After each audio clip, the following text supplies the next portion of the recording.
दोस्तों नमस्कार, जय हिंद, वंदे मातरम। कक्षा 9वीं वाले स्टूडेंट्स के लिए हम लेकर आ चुके हैं त्रैमासिक परीक्षा 2024-25 का पेपर, और वो भी हल सहित।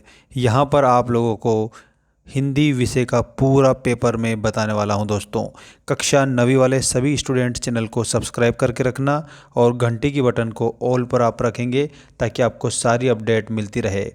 यहाँ पर आप लोगों को सभी सब्जेक्ट के जो वीडियो से देखने को मिलेंगे। तो चलिए स्टार्ट करते हैं आज के हमारे पहले क्वेश्चन से। ये रहा आप लोगों का पहला क्वेश्चन। दोस्तों, सही विकल्प चुनकर लिखिए में कामायनी के रचनाकार हैं। तो दोस्तों, यहाँ पर आप देख सकते हो कामायनी के जो रचनाकार हैं वो हो जाएंगे जयशंकर प्रसाद। जयशंकर प्रसाद कामायनी के रचनाकार माने गए हैं। इसके बाद में ये रहा आपका अगला क्वेश्चन। देखिए, प्रगतिवाद प्रगतिवाद का समय माना गया है। तो दोस्तों, यहाँ पर आपको 4 ऑप्शन दिए हैं जिसमें से आप लोगों को करेक्ट उत्तर के तौर पर बताना है 1936 से लेकर के तो 1943 ये प्रगतिवाद का समय माना गया है। इसके बाद में आप देखिएगा आपका जो नेक्स्ट क्वेश्चन है वो यहाँ पर कबीर भक्ति काल की किस धारा के कवि हैं। ठीक, कबीरदास जी जो हैं दोस्तों, ये ज्ञान मार्गी शाखा के कवि हैं और ज्ञान मार्गी में भी आपको निर्गुण याद रखना है। ठीक है। इसके बाद में क्वेश्चन नंबर 4 देखिए, पुरंदर का शाब्दिक अर्थ है।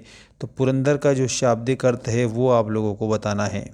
ठीक, तो यहाँ पर आपका जो पुरंदर है उसका शाब्दिक अर्थ सुरेंद्र हो जाएगा, और ये सुरेंद्र आपकी स्क्रीन के सामने ये लिखा हुआ है पुरंदर का शाब्दिक अर्थ ऑप्शन नंबर 3 में। ठीक है। अब हम देखेंगे क्वेश्चन नंबर 5। क्वेश्चन नंबर 5 में हमसे क्या पूछा है वो आप देखिएगा। रचना के आधार पर वाक्य को कितने भागों में विभाजित किया गया है। तो दोस्तों, रचना के आधार पर वाक्य को 3 भागों में विभाजित किया जाता है। ठीक, अगला प्रश्न देखिएगा। ये रहा आपका अगला प्रश्न, क्वेश्चन नंबर 6। प्रेमचंद का वास्तविक नाम क्या था। तो दोस्तों, जो प्रेमचंद है उसका वास्तविक नाम आप लोगों को करेक्ट उत्तर के तौर पर बता देना है धनपत राय। ठीक है, ये आपका इसमें करेक्ट उत्तर हो जाएगा। और अब हम बढ़ते हैं क्वेश्चन नंबर नेक्स्ट, जिसमें आप लोगों को रिक्त स्थानों की पूर्ति कीजिए वाले क्वेश्चन दिए गए हैं, और सभी रिक्त स्थानों की पूर्ति वाले प्रश्न आपको एक ही बार में याद कर लेने रहेंगे। देखिए, भक्ति काल का दूसरा नाम है। तो भक्ति काल का जो दूसरा नाम है दोस्तों वो हो जाएगा पूर्व मध्यकाल। और माखनलाल चतुर्वेदी को कहा जाता है। तो माखनलाल चतुर्वेदी जी जो हैं इनको एक भारतीय आत्मा कहा जाता है। इसके बाद में क्वेश्चन नंबर 3 है, काव्य की शोभा बढ़ाने वाले तत्वों को कहते हैं। तो इसे कहते हैं अलंकार। ठीक है। चौपाई के प्रत्येक चरण में मात्राएं होती है। तो चौपाई के प्रत्येक चरण में 16-16 मात्राएं आप लोगों को याद रखना है। इसके बाद देखिए, आग का तत्सम शब्द। तो आग का जो तत्सम शब्द जो है वो हो जाएगा अग्नि। ठीक है। और करुण रस का स्थायी भाव। तो करुण रस का स्थायी भाव हो जाएगा शोक। करुण का स्थायी भाव आप लोगों को शोक बता देना रहेगा करेक्ट। ठीक है। और 10वां रस वात्सल्य रस आप बताएंगे। अब हम देखेंगे सही जोड़ी बनाइए वाले क्वेश्चन।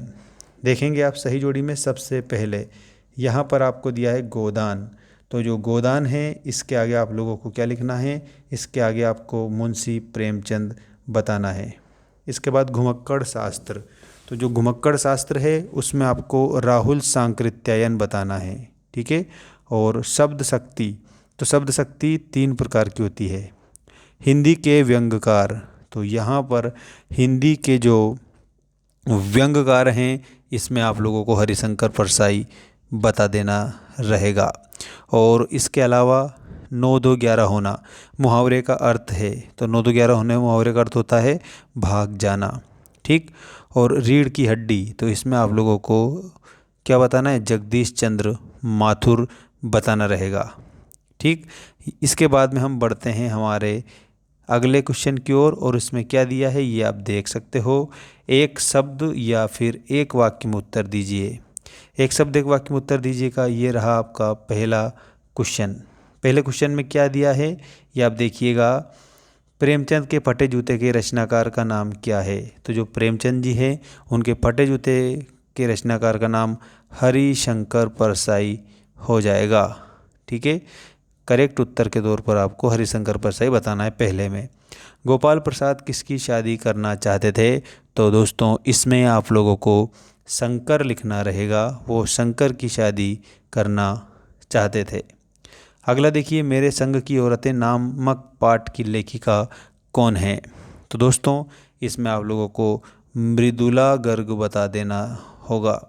मृदुला गर्ग मेरे संग की औरतें नामक पाठ की क्या है? तो लेखिका है।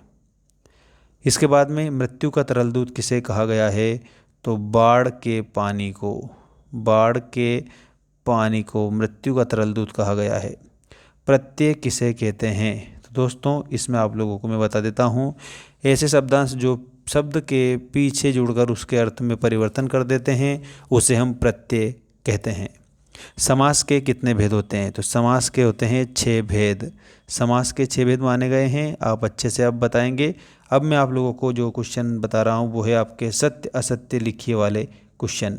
देखिए पहला, रामचरितमानस भक्ति काल की रचना है, तो ये आपका सत्य हो जाएगा। इस जल प्रलय में बाढ़ का चित्रण है, तो ये भी बात सही है। लेखिका मृदुला गर्ग की 5 बहनें हैं, ये भी आपका सही होगा। वीरगाथा काल हिंदी साहित्य का प्रथम काल माना गया है, इसमें आपको सत्य बताना है। विभाव अनुभाव संचार संयोगाद्रस निष्पत्ति ही ये भरत मुनि का सूत्र है, तो ये भी आप लोगों का सही होगा। वह स्कूल जाता है साधारण वाक्य है, तो ये भी आप लोगों का सही होगा। मतलब कहने का अर्थ ये है कि सत्य असत्य में जितने भी आप लोगों को दिए गए हैं सभी के सभी आप लोगों के सत्य हो जाएंगे। ठीक है, और दोस्तों आप लोगों का जो नेक्स्ट पेपर है बहुत ही जल्द आपको देखने को मिलेगा।